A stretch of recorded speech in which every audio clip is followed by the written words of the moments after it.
Un verdadero gusto estar aquí en este congreso que por tercer año consecutivo empieza a reunir a lo que yo considero una industria creciente que se está transformando, que requiere, sin lugar a dudas, de gente mucho más profesional, manejándola, gestionándola y sobre todo teniendo en cuenta que es una industria que nace para la sociedad, para generar emociones y valor a la sociedad, y que hoy tiene que tener esa dualidad del compromiso social con el que hay que enfrentarla por un lado, pero también de la responsabilidad en la gestión de una industria que vale millones, cientos de millones o miles de millones de dólares, euros o cualquiera de las monedas a nivel global.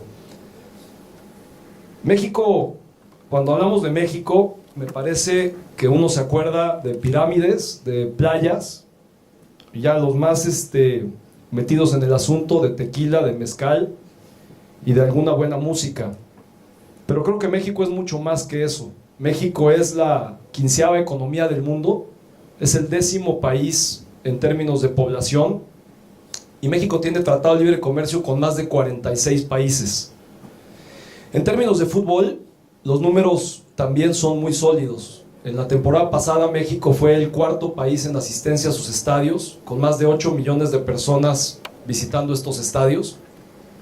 Y además eso significa solo el 67% de la capacidad instalada de nuestros estadios de primera división. 8 de los equipos mexicanos en la liga significan, según Forbes, los 20 más valiosos en América. Y el 47% de las empresas que cotizan en bolsa patrocinan o son parte de alguna forma de la industria del fútbol mexicano. Creo que son números que hablan de un gigante dormido y que además tiene un peculiar sistema de competencia. Nos cuesta a veces mucho trabajo entender el fútbol mexicano en su sistema de competencia, y por eso preparé este slide para llevarlos a través de él, ¿no? Hay 2 torneos al año de liga. Estos torneos, cada uno tiene una calificación a un sistema de playoff, donde los 8 mejores califican. Una particularidad del sistema mexicano es que en realidad ningún equipo está por encima de 3 o 4 veces el presupuesto de otro, y eso hace que la liga sea sumamente competitiva, a diferencia de otras de las grandes ligas mundiales donde de pronto es muy predecible quién va a ser el campeón. Acá realmente cualquiera le gana a cualquiera, y cualquiera, bueno, no cualquiera puede ser campeón. Ahora nos ha tocado a nosotros, pero en realidad todos los equipos al inicio aspiran a poder ser campeones. Después de ello hay 2 torneos de Copa, y hay también la participación de la Liga de Campeones de CONCACAF, donde participan 4 equipos mexicanos. Y con ello se garantiza que los 18 equipos del fútbol mexicano van a jugar 2 torneos constantemente durante el año. Y eso ayuda mucho en la planificación de los planteles, porque de entrada tú sabes que ya sea CONCACAF o sea la Copa, en combinación con la Liga, vas a estar siempre jugando dos torneos. Y eso hace que los equipos mexicanos en promedio sean los que más partidos juegan al año en la industria del fútbol. Uno de los temas más relevantes es que hicimos una estructura de fuerzas básicas que hace que la sub-20 y la sub-17 tengan el mismo rol de juegos que el primer equipo. Y esto ha elevado de una forma muy importante el nivel de formación y de competitividad para los jóvenes, porque está estandarizado el nivel de su competencia y el rol de sus juegos.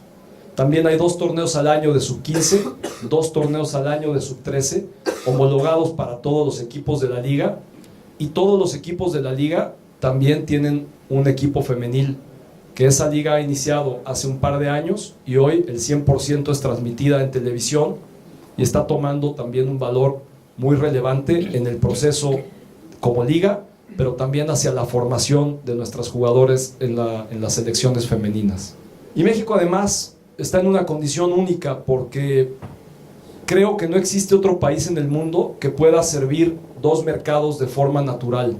Para nosotros hay 2 mercados domésticos, El mexicano, como lo he dicho, con más de 129 millones de habitantes, íntimamente ligados al fútbol, pero además se nos da la manera de exportar naturalmente a Estados Unidos.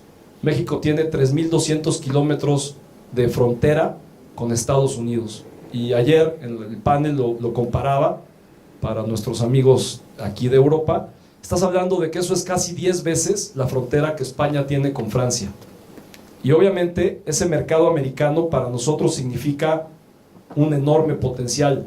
Hay 57 millones de hispanos actualmente en Estados Unidos y se habla de que en los siguientes 10 años este número puede estar por encima de los 90 millones.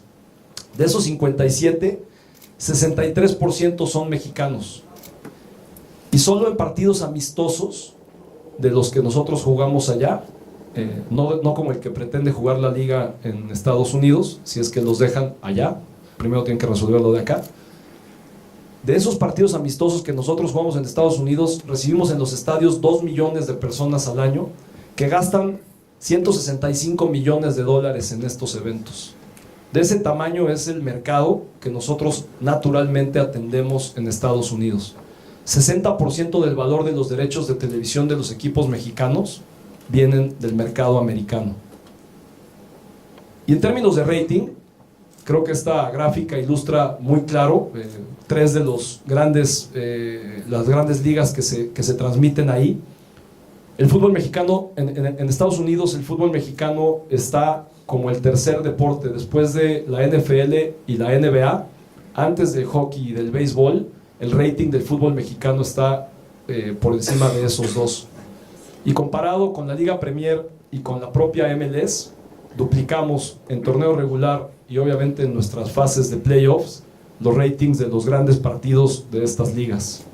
Entonces, cuando se piensa en México, no solamente puedes pensar que estás pensando en un mercado de 129 millones, sino que tienes que pensar que estás comprando la entrada hacia un mercado muy grande y creciente, que es el mercado norteamericano. Juntos, United, haremos el Mundial 2026 y creo que es una muestra del trabajo en conjunto que Canadá, México y Estados Unidos han hecho para poder trabajar de la mano en el fútbol, y estoy convencido que este será un antes y un después en la estructura futbolística de nuestra región, que, por cierto, y solo para aclararlo, no hacemos parte de la misma confederación que Sudamérica, sino CONCACAF incluye Norteamérica, Centroamérica y el Caribe.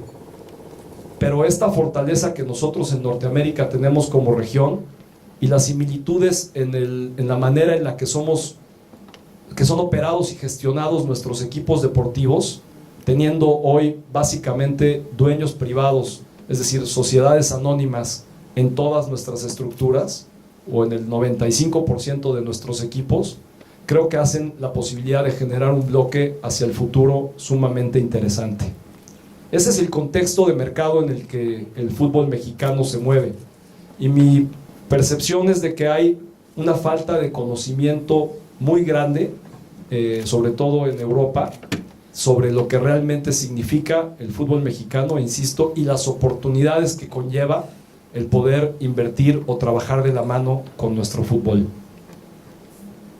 Como grupo, Orlegui tiene dos divisiones, una división de negocios y una división de deportes y entretenimiento. Muy rápido, para ir a través de la división de negocios, participamos de tres áreas: un área agroindustrial, un área de seguros y fianzas y un área de desarrollo inmobiliario. En la parte agroindustrial tenemos más de 1,000 hectáreas sembradas, producimos más de 24,000 toneladas al año, exportamos el 60% de nuestra producción, básicamente en hortalizas, chile, tomate, cebolla y ese tipo de productos. En la parte de seguros somos parte del grupo más importante de Latinoamérica en seguros y fianzas. Y esta está más bonita, y aunque no lo crean, no es en México. En la parte de desarrollo inmobiliario hacemos desarrollos turísticos y hacemos desarrollos comerciales en sociedad con Tor Equity. Y esta es una isla que estamos desarrollando con Four Seasons en Belice, que estará abriendo en 2021 y que es el único lugar en nuestro hemisferio que tiene Overwater Bungalows. Es un hotel de 100 habitaciones, 26 Overwaters, 36 villas de Four Seasons y 92 lotes para casas privadas con un campo de golf, una marina, un centro de investigación de Fabián Cousteau y una pista para aterrizar. Vamos a rifar para el 2021 una visita para el que se acuerde mejor de esta conferencia. ¿Quieren que regrese a Belice o podemos ir más adentro del tema? En la parte de deportes, que es la que nos tiene aquí, hoy en el grupo tenemos dos clubes, los dos están en México, uno en la primera división, otro en la liga de ascenso. Estamos trabajando en ese para generar la estructura y la infraestructura para llevarlo a primera división. Y tenemos un tercer grupo que es Territorio Santos Modelo, que ahora les voy a explicar a más detalle. Cuando llegamos nosotros al fútbol, hace 12 años, la oportunidad que se nos presentó estaba en una región, en una ciudad pequeña de nuestro país, de 1,5 millones de habitantes. Sé que aquí 1,5 millones suena mucho, en Norteamérica son en realidad regiones más pequeñas. Y este es además un desierto, que la única razón de su existencia fue que es el único punto del país donde cruzan las vías del ferrocarril del sur al norte y del este al oeste. Ahí se empezó a hacer refinación de metales, era fácil acarrear los minerales, refinarlos y después subirlos al ferrocarril. Después, aunque era desierto, había un río y había agua, entonces la agricultura empezó a ser un negocio importante, se empezó a generar mucho comercio, una ciudad muy nueva, de 110 años de existir, de fundación. Y hay clubes, ¿no?, que llevan más en México que llevan más de 100 años. Esta ciudad está cumpliendo 110, 111 años de su fundación. Y entonces el algodón empezó a ser un cultivo importante, y con el algodón venía la confección. Antes la gran mayoría de las prendas que se usaban en el mundo eran de algodón, ahora son fibras distintas. Y entonces vino la guerra, la Segunda Guerra Mundial, y la región se volvió uno de los principales proveedores de uniformes para Estados Unidos. Había algodón, había confección, había ferrocarril, era muy fácil subir los uniformes. Y en el 45, por ahí, acaba la Segunda Guerra Mundial, gran noticia para el mundo, otra vez un gran reto para esta región. Había que reinventarse, se había acabado el negocio. Mucho de la moda y mezclilla que se producía en México hacia el mundo se producía ahí, pero empezó a sobrar todo este forraje o esta agricultura, digamos, que estaba de la mano del algodón. Y a alguien se le ocurrió llevar una vaca, y luego llevaron dos, y se empezaron a dar cuenta que en esta región se daba más leche que en las cuencas lecheras originales. Hoy hay 800,000 vacas, es decir, casi una vaca cada 2 habitantes. Es la cuenca lechera más grande de Latinoamérica. Y se produce obviamente toda una serie de lácteos sólidos y líquidos, y la empresa que fue fundada ahí hoy es dueña de una empresa de lácteos en Brasil y una empresa de lácteos en Estados Unidos. Y al final, a lo que voy con este tema es que es una región muy particular, porque como desierto vive llena de adversidades, y lo que nosotros intentamos hacer es entender dónde estaban las fortalezas y las debilidades. Y debilidades había muchas. Era un club con infraestructura muy mala, era un club en una crisis financiera importante, era un club que estaba luchando por no descender en ese momento. Sin embargo, también había fortalezas. Era un club que representa la identidad de este 1,5 millones de personas que viven ahí, que representa un valor de lucha, de entrega, de guerreros, porque ese es el apodo o el mote que este club ha logrado construir a través de sus hoy 35 años de historia. Y ese engagement que había con la afición era el principal pilar, aunado a ese sabor que el equipo transmite en la cancha, que va perfectamente ligado a lo que se vive en la región todos los días. Y en ello encontramos la oportunidad. Creo que intentar ser algo que no puedes ser en la vida te va a llevar al punto más grande de infelicidad y de incumplimiento de tus metas. Creo que tienes que saber muy bien quién eres, en dónde estás, utilizar tus fortalezas, sortear tus debilidades y construir alrededor de ellas. Y desde el día 1 sabíamos que para lograr lo que queríamos lograr, que era ser un club sobresaliente en México y hacia el mundo, teníamos que hacer más con menos y teníamos que hacer más con los demás. Y en aquella época el fútbol mexicano vivía en una gran comodidad. Y repito, ha vivido siempre en esa comodidad porque sin ni siquiera hacer nada, atiende a 2 mercados al mismo tiempo y eso te genera ingresos de una forma muy fácil. Y por otro lado, hace muchos años los clubes son propiedad privada y eso le da una solidez financiera a la gran mayoría de los clubes que no les hace mucha falta trabajar fuerte.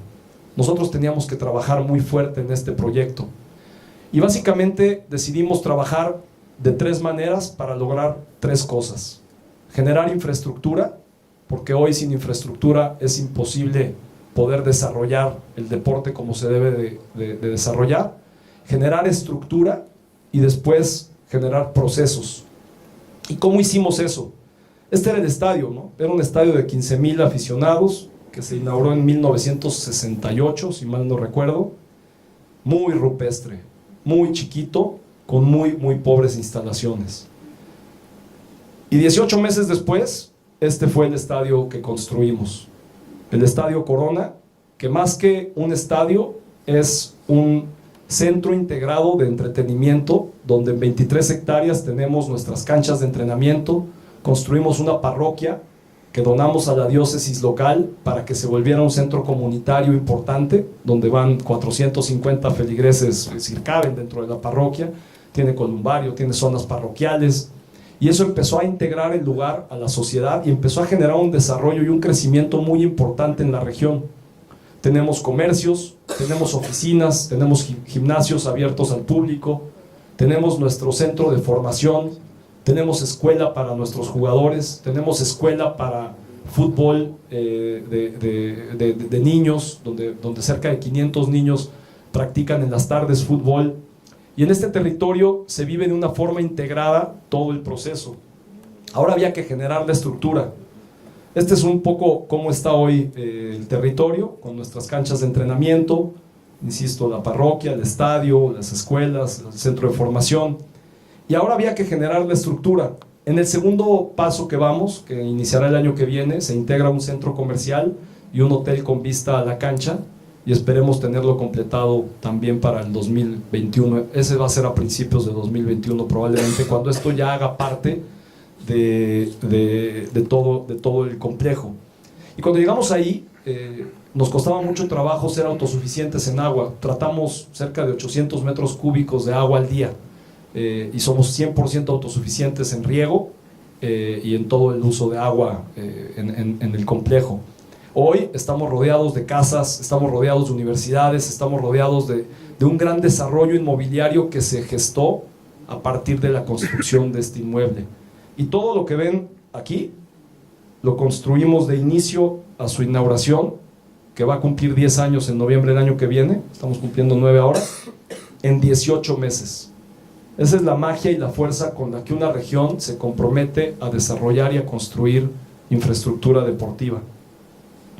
Estos procesos que ahora teníamos que construir tienen que ver con ciencias aplicadas al deporte, con inteligencia deportiva, tienen que ver con sistemas comerciales que generan un diferenciador a nuestros patrocinadores y con una filosofía, sobre todo, que para nosotros es fundamental, a la que llamamos ganar sirviendo.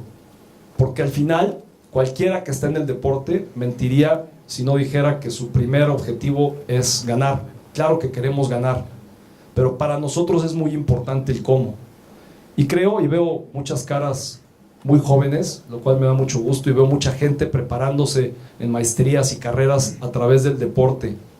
No olviden algo, el fútbol nace como un instrumento social y ahí es donde tiene su gran pilar de fortaleza.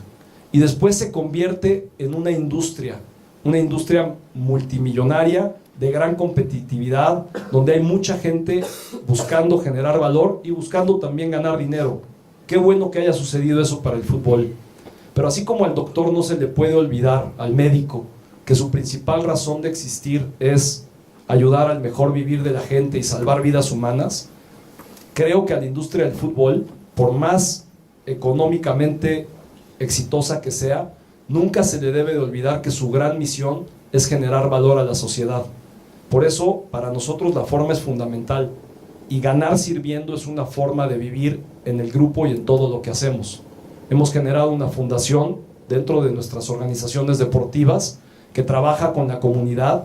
Tenemos una alianza con United Way, con Fondo Unido, a través de la cual hacemos voluntariado.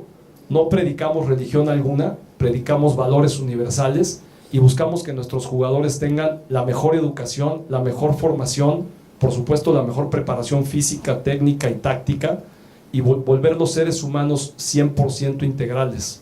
Y pienso que en ese sentido la vida ha sido muy dadivosa con nosotros, porque hemos logrado cosechar muchos éxitos. ¿Cómo lo hicimos? La verdad es que como lo hubiéramos hecho en cualquier industria, y pienso que parte del problema del fútbol es que insistimos en verlo como algo distinto, y no es nada distinto a cualquier otra industria. Hay que utilizar el sentido común. El problema del sentido común es que a veces es el menos común de los sentidos. Lo que nosotros hicimos es, en lugar de venir al Real Madrid y pedir una cita con don Florentino y tomarnos una foto con sus múltiples orejonas, la cual también tenemos, lo que hicimos fue verdaderamente generar una alianza con un club en el cual había una comunión en términos de valores y de misión, y en nuestro caso fue el Celtic. Y a través del Celtic logramos entrar por la puerta de atrás, en el buen sentido, con todos los clubes. Y claro que fuimos a ver a los grandes de Inglaterra, y a los grandes de España, y a los grandes de Italia, y a los grandes de Alemania. Y fue así como pudimos ir encontrando las mejores prácticas, y buscamos tropicalizar estas mejores prácticas al sistema que nosotros fuimos aplicando. Y después vino la parte de preparación. Más de 40 personas de nuestra organización pasaron periodos de tiempo formándose en Escocia o en distintos clubes de Europa. Entonces, cuando yo veo que hay clubes que van y firman convenios y grandes anuncios de sus convenios, después me pregunto, ¿y dónde está el fondo, ¿no? Porque, insisto, la foto en Madrid, o la foto en el Atlético, o la foto en cualquiera de los grandes clubes, da muchos retweets y se ve muy bien en la oficina, pero el fondo no se genera. Creo que lo que nos diferenció a nosotros es que no estábamos realmente ocupados ni preocupados por la foto, sino en aprender. Y después nos hemos preocupado también por enseñar, y por eso trabajamos con clubes en Colombia y en Sudamérica para poderles transmitir también parte de nuestro conocimiento. Y Territorio Santos Modelo y todos sus procesos es un lugar abierto en todos los sentidos para que la gente pueda ir a aprender. No tenemos nada que guardarnos. Y es más, esto cambia tanto y es tan demandante que si nosotros hoy usáramos la estrategia o la tecnología con la que tuvimos los éxitos que ahora les muestro, que han desarrollado todo este proceso, hoy probablemente ya no tendría una ventaja competitiva, porque al final esto va cambiando siempre, ¿no? Hace un año comía con Billy Bean, el de la película Moneyball, pero no con Brad Pitt, porque ahí hubiera sido otro tipo de comida, con el que sí inventó el sistema. Y él me decía, el sistema que yo inventé en aquel momento nos dio mucho éxito, pero hoy ya no nos daría una ventaja competitiva, porque nuestra competencia, bueno, tan lo conocen que ya hasta en una película sale, ¿no? Entonces él ha tenido que ir inventando otras formas para que su equipo de béisbol que maneja, que es un equipo muy similar al nuestro en tamaño, y tenga cómo alcanzar sin tener los presupuestos que tienen los grandes. Y es un poco, insisto, el hacer más con menos, el entender que tienes que sin duda entregar más que los demás para obtener resultados. ¿Qué nos dio esto? Nos dio relaciones de muy largo plazo. Estos son 4 de nuestros patrocinadores, con los cuales tenemos un promedio tal vez de 20 años de relación. Me atrevo a decir que debemos de ser uno de los clubes que más antigüedad tiene con las empresas con las que está asociado. Nuestro jersey realmente, en términos de patrocinios, cambia muy poco, ¿no? Llegan unos, se van otros. El promedio de refresquera es de 7 años. Por alguna razón van entrando y saliendo del mercado Pepsi y Coca-Cola, no entiendo muy bien por qué, pero ha sido de 7 años. Pero el gran promedio nuestro, con los grandes patrocinadores, es superior a los 20 años. ¿Y qué nos dio también, no? En los últimos 12 años, 4 campeonatos, 7 finales, 67% de los playoffs alcanzados. Ningún equipo ha logrado ese número en México. Somos campeones cada 3 años. El equipo con más finales jugadas, evidentemente con más semifinales, con más goles anotados, con más partidos ganados, en fin, con más campeonatos. Y no estamos obsesionados con un campeonato, estamos obsesionados con el proceso que te lleva y te da la oportunidad de ser campeón. Y después salen las cosas, ¿no? Y a veces cuando una de esas finales que perdimos, creo que es un récord a nivel partido oficial, nos fuimos a la larga, ¿no? A tiempos extras con el rival después del partido de ida y vuelta, y llegamos a la serie de penales y teníamos que anotar 1 de 3 penales para ser campeones, y como ya les he dicho, fue una de las finales que perdimos. Entonces contra ese rival jugamos la última final ahora en su casa en mayo, y finalmente esa copa que estamos levantando ahí nos dio ese campeonato que habíamos perdido en 2010, ¿no? En términos de básicas, el modelo desde el origen planteaba el que una tercera parte de nuestro roster de jugadores fuera de nuestra formación. Así es hoy. Una tercera parte son jugadores no formados en México, una tercera parte son jugadores formados en otros equipos mexicanos, y una tercera parte son jugadores formados en casa. 3 de ellos hacen parte de la selección nacional hoy. Tenemos 82 convocatorias a las distintas selecciones nacionales, y somos el único equipo que ha sido campeón en el circuito de sub-20 y sub-17 durante el mismo torneo. Y sería casualidad tal vez si lo hubiéramos hecho una vez, pero bueno, ya lo hicimos 2 veces y es el único que lo ha logrado así. Y tenemos otra serie de campeonatos con estos jóvenes, y la verdad es que a mucho orgullo también. Muchos de nuestros jugadores formados en casa hoy están en grandes organizaciones en Europa. El caso de Néstor Araujo aquí en el Celta de Vigo, el caso de Uriel Antuna en la organización del City, y el caso de Joao Malek, que fue al Porto y ahora está acá en Sevilla. ¿Y hacia dónde vamos? Creemos que tenemos un modelo de gestión que puede ser escalable. Hoy ya gestionamos 2 equipos, y nuestro siguiente paso, sin lugar a dudas, está en la estructura multiclub, ya sea en Latinoamérica o en Europa.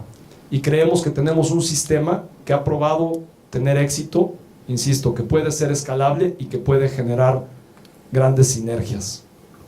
Creo que es mucho lo que se puede construir en el fútbol. Hablo de la responsabilidad y les comparto cómo lo veo. Pienso que somos un banco que recibe el depósito más grande que un ser humano puede depositar, que son sus sueños y sus anhelos. No es el negocio más rentable del grupo. Eso también. Operamos rentablemente tanto en trade como en torneo regular, digamos, o en la parte de gestión de fútbol. Sin embargo, si por rentabilidad fuera, tal vez tendríamos que invertir en retorno de inversión en otras actividades como desarrollo inmobiliario, como la parte agropecuaria.